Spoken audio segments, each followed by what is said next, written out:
ادھر گتا مزید تفصیلات دیا گیا واسطہ کوئٹہ رپورٹر بلال فیروز اپڈیٹ دیں جی بلال. جی بالکل. آج جو یہ کیمپ کے اندر بلوچستان مسنگ پرسنز کی کیمپ کے اندر جو ایک تقریب ہوئی تھی جس میں سردار اختر مینگل جو ہے وہ شامل تھے. اسلام آباد ہائی کورٹ کی جانب سے جو ہے ایک کمیٹی تشکیل دی گئی ہے جس کا سربراہ جو ہے اختر مینگل صاحب کو بنایا گیا ہے.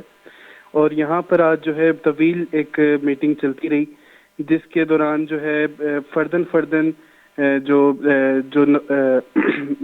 مسنگ پرسنز ہیں ان کے لواحقین نے آ کر جو ہے سردار اختر مینگل صاحب سے جو ہے اپنا مسئلے بیان کیے، جس کے بعد تمام لواحقین کی باتیں سننے کے بعد جو ہے انہوں نے ان کو تسلی دی لواحقین کو کہ ہم اس کا جلد از جلد کریں گے. اور انہوں نے بتایا کہ اس کمیٹی میں ہمارا رول صرف یہی ہے کہ ہم جا کر سارے یہاں سے پوائنٹس نوٹ کر کے اور جو ہے جا کے اسلام آباد ہائی کورٹ کو جو ہے مشورے دیں گے کہ اس طریقے سے ان کو جو ہے حل کیا جا سکتا ہے.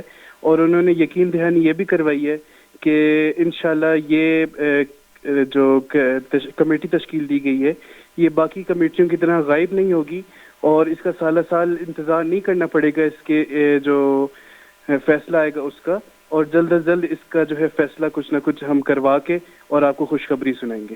جی بالکل، جلد از جلد اس کا فیصلہ کیا جائے گا. بہت شکریہ اپڈیٹ دینے کے لیے بلال فیروز. کوئٹہ رپورٹر بلال فیروز اپڈیٹ دیا گیا کہ سردار اختر مینگل سروکیا ادگی باس کا نیم رائے کوئٹہ بھی کوئی مردمانی کیمپ ہے تروتاب کو دیں.